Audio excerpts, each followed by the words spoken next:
জাতির সামনে এই জিনিসটা বলতে চাই, জুলাই গণ অভ্যুত্থান পরবর্তী সময়ে মানুষ যে আশা আকাঙ্ক্ষা নিয়ে জুলাই গণ অভ্যুত্থানে অংশগ্রহণ করেছিল, সেই গণ অভ্যুত্থানের একটা সুন্দর রূপ প্রাইভেট ইউনিভার্সিটির শিক্ষার্থীদের মাঝে এখনও আছে। কারণ আমরা নিজেদের ব্যক্তিগত প্রয়োজনে যখন আন্দোলনে অংশগ্রহণ করে দিই, আমরা শুধু আন্দোলনে অংশগ্রহণ করেছিলাম আমাদের দেশ এবং জাতির প্রয়োজনে, কিন্তু পরবর্তীতে আমরা ক্লাসে ফিরে গেছি এবং আমাদের সাথে যেই বিষয়গুলোর কারণে যেই বদনামগুলোর কারণে মানুষের বদনাম হয়, মানুষ বিরক্ত হয় প্রাইভেট ইউনিভার্সিটির শিক্ষার্থীদের উপরে, সেই বিষয়গুলো নাই। এখনও এই পর্যন্ত আমাদের বাংলাদেশের সাধারণ মানুষের জুলাইয়ের প্রতি যে ভালোবাসা, জুলাইয়ের প্রতি যে সম্মান, সেটা প্রাইভেট ইউনিভার্সিটির শিক্ষার্থীদের মধ্যেই আছে।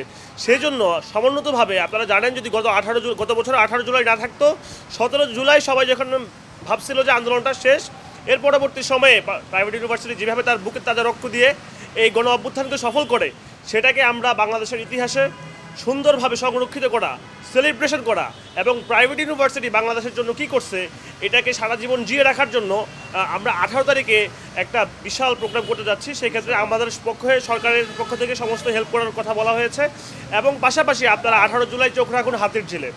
আর আমাদের সাথে ইতিমধ্যে যে সংগঠনগুলো আছে, আপনারা জানেন যে প্রাইভেট ঐক্য ইতিমধ্যে আছে, বাংলাদেশের পলিটিক্যাল যে পার্টিসগুলো আছে তাদের সবাই মোটামুটি, ছাত্রদল, ছাত্র শিবির, বাকছাস, ইসলামী ছাত্র মজলিস, ইসলামী ছাত্র আন্দোলন, পুসাপ, পুনাপ, ওয়াইবিএফ, ছাত্র অধিকার পরিষদ, পুসন সহ ছাত্র মজলিস, ইচ অ্যান্ড এভরিওয়ান, আমাদের সাথে টোটাল 21টা সংগঠন ইতিমধ্যে যুক্ত হয়েছে। 2024 সালের জুলাই আগস্টের যে গণ অভ্যুত্থান, যে বিপ্লব হয়েছে, ফ্যাসিবাদ মুক্ত বাংলাদেশ হয়েছে, সেই ফ্যাসিবাদ মুক্ত বাংলাদেশে বেসরকারি বিশ্ববিদ্যালয়ের সাধারণ শিক্ষার্থীরা ত্রাণকর্তা হিসাবে আন্দোলনে এসেছিল।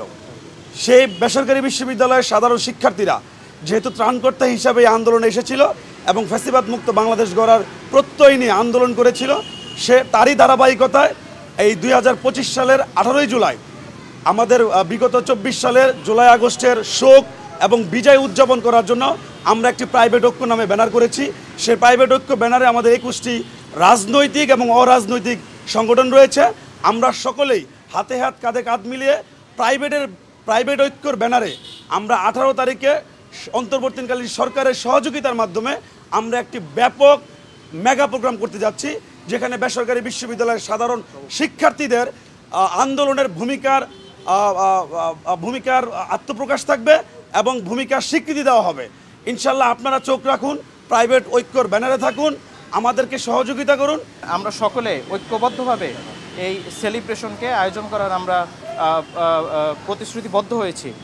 সেখানে আজকে আমাদের যে মিটিংটি হয়েছে, সেখানে আমরা আশ্বস্ত হয়েছি যে একটি সুন্দর জাঁকজমকপূর্ণ আয়োজন সেখানে হবে এবং আপনাদের সকলকে আমরা সেখানে আমন্ত্রণ জানাচ্ছি। বিগত সময়ে বাংলাদেশের রাজনীতি এমন একটা জায়গায় যে পৌঁছাইছে যে আমাদের অনেকের মধ্যে অনেক ধরনের বিভাজন তৈরি হয়ে গেছে, কিন্তু এই একটা জায়গায় কোনো বিভাজন নাই। এখানে আমরা কোনো ডানপন্থী না, আমরা কোনো বামপন্থী না, আমরা অমুক কোনো দল না, তমুক কোনো দল না। আজকে আমি একটা সংগঠনের প্রতিনিধিত্ব করতেছি, এখানে আমার পাশে আমাদের ছাত্র দলের বিন্দু ভাই আছেন, তারপরে আমাদের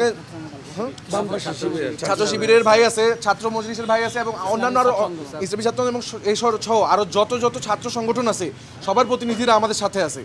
আমরা এখানে বলতে চাই যে 18 তারিখ যখন আমরা সকল আলো নিভে যাওয়ার পরেও থেমে যাই নাই এবং আবার এই আলোকে জ্বালাইছি, সে সময় আমরা দেখি নাই যে আমার পাশের যে লোকটা সে ছাত্রদল, ছাত্র শিবির, বাম, ডান নাকি, সেটা আমরা দেখতে যাই নাই। এবং 18 তারিখ যখন আমরা এই 1 বছর পূর্তি উদযাপন করব, তখন আমরা এটা দেখব না। আমরা সবাই এক এবং বাংলাদেশে আওয়ামী লীগ ব্যতীত আমরা সবাই একসাথে থাকবো ফ্যাসিবাদের বিরুদ্ধে। গত বছরের জুলাইয়ের প্রতিচ্ছবিটাকে দেখানোর জন্য, যে জুলাইয়ে আমরা গত বছর যেভাবে ছিলাম, এক হয়েছিলাম, কোনো ব্যানারের আন্ডারে ছিলাম না, সবাই শুধুমাত্র একটা নামে ছিলাম, সে নামটা ছিল প্রাইভেট ইউনিভার্সিটি স্টুডেন্টস। এই কারণেই আমরা এই প্রাইভেট ঐক্য ব্যানারটা ক্রিয়েট করেছি, যেন আমরা এই নিরপেক্ষভাবে এবং আমরা সকল ধরনের প্রতিবন্ধকতা সরিয়ে প্রাইভেট বিশ্ববিদ্যালয়ের শিক্ষার্থীদের দাবি আদায় করতে পারি, প্রাইভেট বিশ্ববিদ্যালয়ের শিক্ষার্থীদের সাথে থাকতে পারি এবং প্রত্যেকটা বছরের জুলাইয়ে প্রাইভেট ঐক্য সামনে আসবে, সবার সামনে আসবে। যে 2024 জুলাই যা করেছে প্রাইভেট বিশ্ববিদ্যালয়ের শিক্ষার্থীরা, এটা 2034 জুলাইও প্রাইভেট ঐক্যের শিক্ষার্থীরা করে দেখাবে ইনশাল্লাহ।